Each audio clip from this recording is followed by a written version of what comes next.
Tout-Puissant, non pas à nous, mais dans notre gloire. Quel privilège éternel d'être choisi. Ils entendront ma voix, mais toi seul tu parleras. De la même manière, éternel, Jean-Baptiste s'est crié dans le désert. Je suis la voix de celui qui crie dans le désert. Terre est devenue comme un désert. Nous avons besoin d'entendre ta voix. L'Église a besoin de récupérer l'autorité. L'Église a besoin de retrouver les Jésus-Christ de Nazareth. L'Église a besoin de Jésus qui est notre Pâque. Saint-Esprit, aide-nous à parler de Jésus. Nous avons ici prié. Qui ne donne un plus grand main? Donc qui me donne un plus grand main? Je disais, qui veut me donner un plus grand main? Que Dieu soit loué. Est-ce que tu peux m'aider à saluer deux frères? Le pasteur Samuel vous salue. Salut aussi le pasteur Philippe, dites-lui que le pasteur Samuel le salue aussi. Pour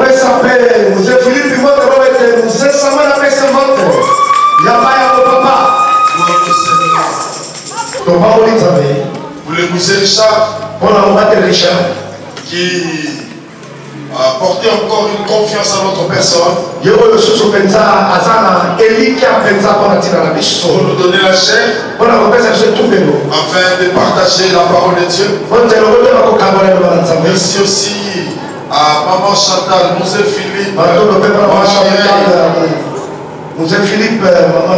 et à tous les staffs qui travaillent tout autour du pasteur Richard, ainsi que à toute l'église Shekinah. Nous avons aussi des salutations de mon épouse, qui n'est pas avec moi, qui est restée.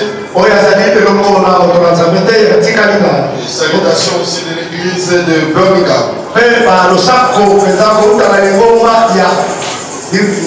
Amen. Que Dieu vous bénisse. Alors aujourd'hui, Dieu a mis pendant un temps.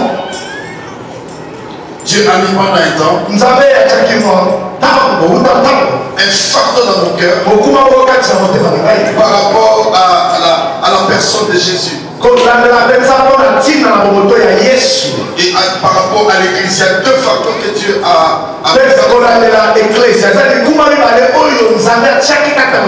j'ai reçu réellement un mandat de parler de Jésus à l'église. Je veux dire, de faire revenir Jésus dans nos églises.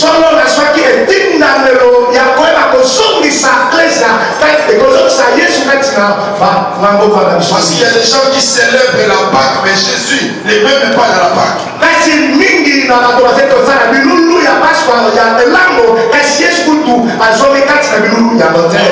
Cela selon une tradition donnée. Mais nous savons que l'église de Dieu puisse vivre réellement Jésus, notre Pâque, tous les jours.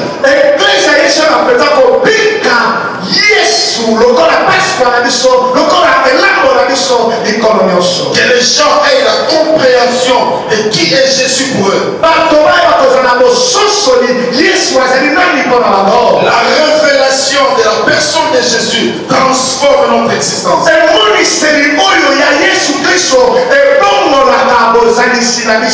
Tout dépend de la manière dont tu as la vision de Jésus. Et il se manifestera selon que tu vois, selon qu'il est pour toi.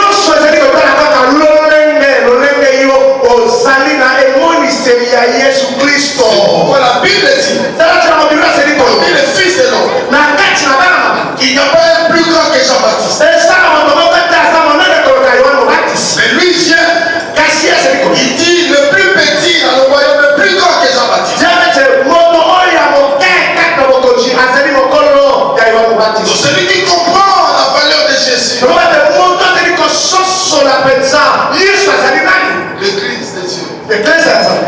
le Shekinah. Nous avons une responsabilité. Nous avons une responsabilité. L'église ne doit pas perdre sa saveur. Mais nous devons vivre, nous devons veiller sur ces choses, sur ces principes dans l'église.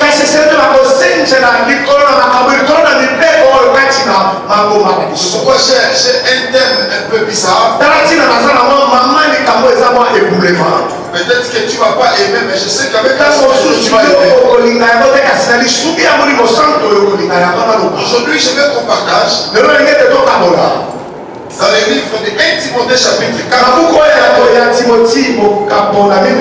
Si on peut trouver aussi la version Semeur.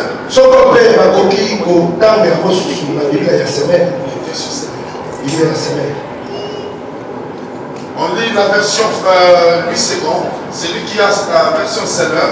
Vous pouvez faire la lecture s'il vous plaît. Est-ce que vous pouvez aussi m'aider à vous tenir debout pour qu'on enregistre la parole? On va lire la parole. Merci. Je lis au nom de Jésus. Amen. 1 Timothée chapitre 4, premier verset. Mais l'Esprit dit expressément que, dans les derniers temps, quelques-uns abandonneront la foi pour s'attacher à des esprits séducteurs et à des doctrines des démons, par l'hypocrisie des faux docteurs portant la marque de la flétrissure dans leur propre conscience. Amen. Amen. Version Semeur. Je lis au nom de Jésus. 1 Timothée chapitre 4, premier verset, version Semeur. Cependant, l'Esprit déclare clairement que, dans les derniers temps, plusieurs se détourneront de la foi parce qu'ils s'attacheront à des esprits trompeurs et à des enseignements inspirés par des démons.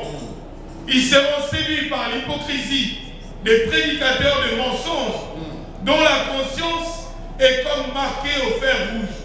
Amen. Amen. On peut s'asseoir. Merci beaucoup. La Bible a dit, l'Esprit dit expressément que dans les derniers temps, quelques-uns abandonneront la foi. Pourquoi ces gens ne doivent pas abandonner des maisons? On va abandonner des familles. Mais ils doivent abandonner la foi. Et Dieu nous dit, sans la foi, il nous est impossible de lui être agréable. C'est pourquoi, dans les derniers temps, les gens doivent perdre la foi pour qu'ils ne soient plus agréables devant Dieu. Pour qu'ils remettent en cause la croyance selon laquelle Jésus est mort et ressuscité pour nous.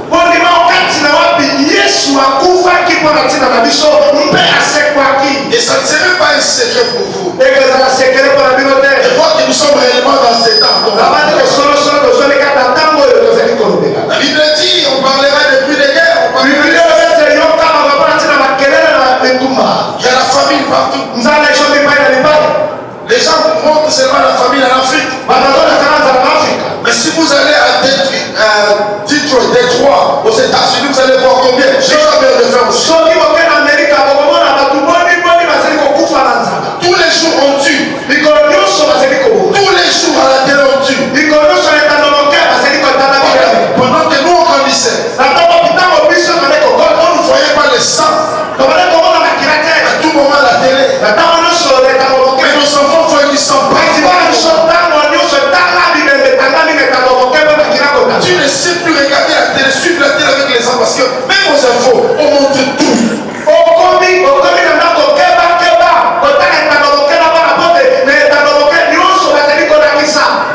Regardez le monde. Si un pays s'élève, va entrer, envahir l'autre pays.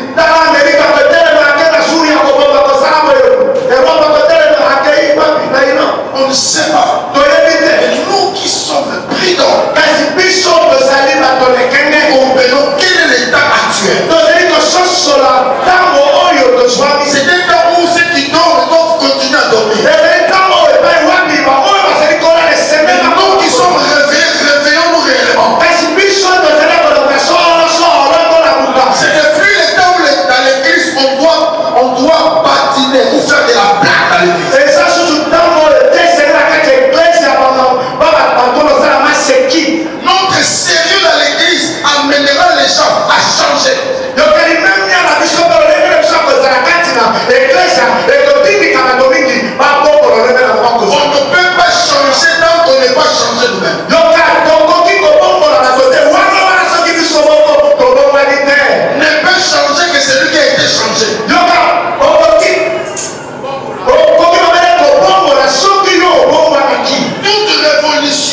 commence par la révolution d'une seule personne.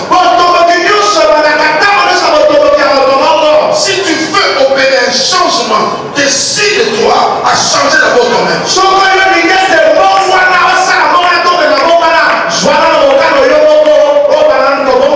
pourquoi je me pose la question. Est-ce que dans l'église, il y a des chrétiens qui viennent plus des crétins? Non, crétins.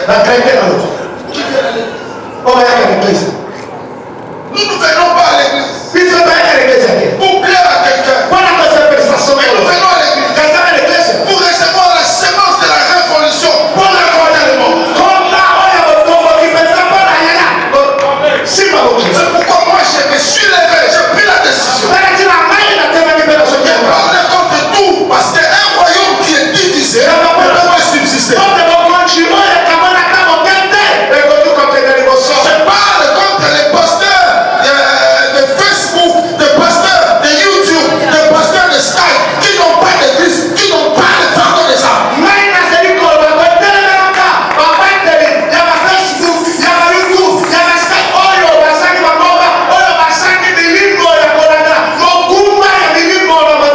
Qui n'ont rien d'autre à faire que suivre les enseignements qui se passent dans les églises et en faire des contre-enseignements. Un royaume divisé ne peut pas exister.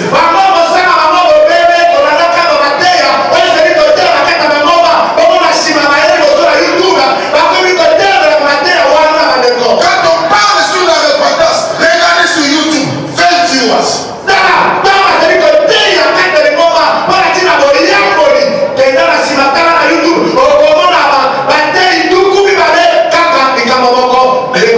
Regardez, quand on insulte les pasteurs, 50 000 personnes ont vu cela. Ils sont en train de partager cela sur Facebook. Mais comment voulez-vous que les païens dont on a besoin qui viennent de l'église,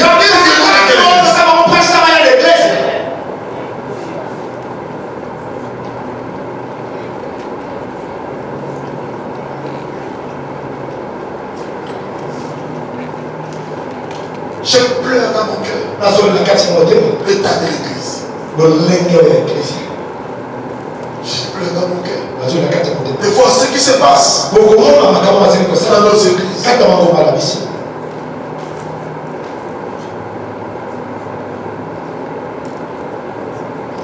Que Dieu nous aide. Que Dieu nous aide. Bien, mais nous devons développer la sensibilité spirituelle et la sensibilité de critiques et de murmures.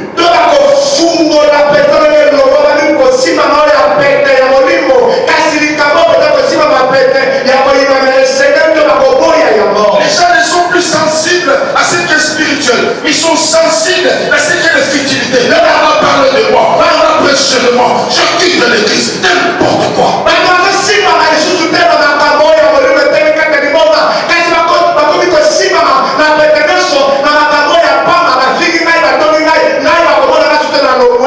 Les gens ont la sensibilité. Bien aimé. L'attachement est quelque chose de sacré. Si quelqu'un dit, je prends la décision de me marier, cela veut dire, tu t'as dit en disant, il n'y a pas une autre femme, il n'y a pas un autre homme, plus que ma femme, plus que mon mari. Et je m'attache.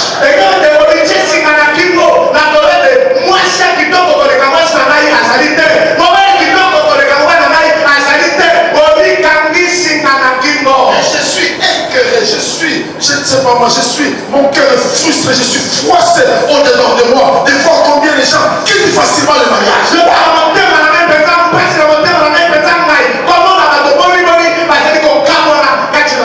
Est-ce que vous comprenez ce qui est l'attachement? Il y a des gens qui viennent à l'église, mais qui ne sont pas attachés à l'église. Si vous les nourrissez, un jour il trouvera une autre bergerie. Il va amener tous les lèvres vers cette bergerie. C'est le temps est venu. Nous devons donner des herbes amères pour que les laits ne sortent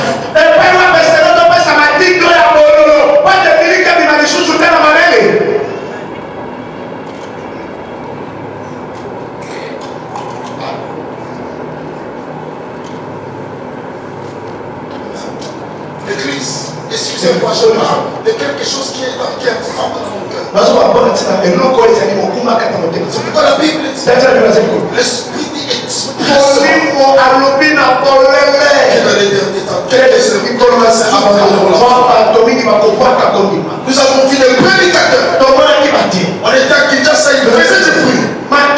Ils réveillent les gens. Un gagneur, non pas ta main, un gagneur des armes. Père des brebis. Mais voilà qu'en Europe, il est devenu bouc. C'est lui maintenant qui répand la mauvaise odeur pour chasser les gens de l'église. Si vous avez déjà élevé la chèvre, il y a une différence entre la marche d'une chèvre et la marche d'un bouc.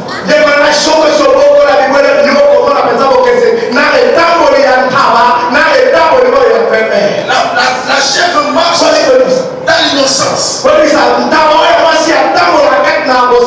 Mais le bouc marche avec l'orgueil en bougeant sa charnière pour répandre de la mauvaise odeur. Et il croit qu'il a la bonne odeur, mais c'est une mauvaise odeur.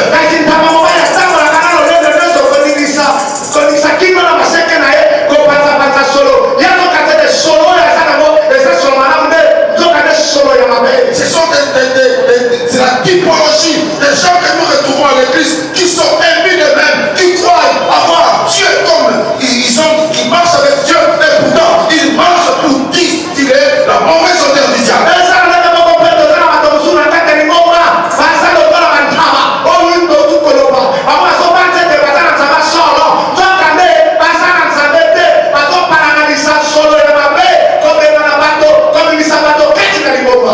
Je vais avancer. Votre calme montre tellement que la parole passe.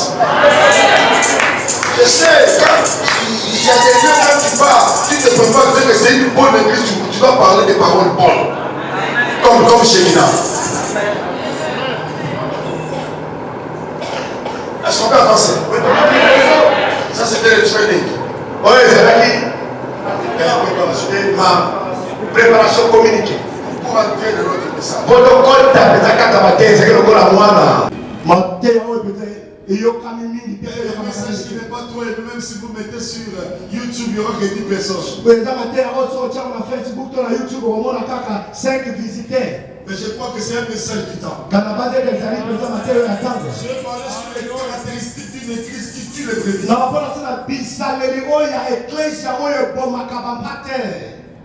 Il y a des églises qui tuent les brebis. Où les gens sont arrivés dans les églises en famille et qui sont divisés comme tout. Je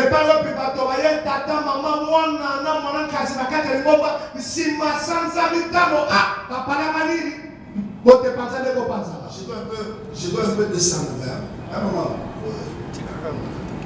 pour que vous compreniez bien. Amen. Les caractéristiques d'une église qui tue les brebis.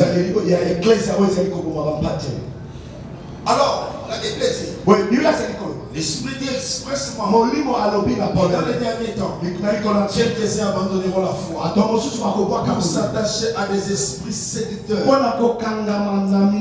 des doctrines de démons.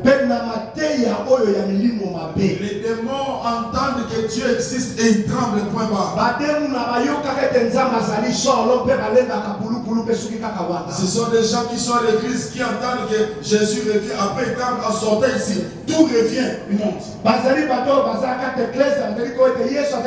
parlons de la première caractéristique. La première caractéristique d'une église qui tue les brebis.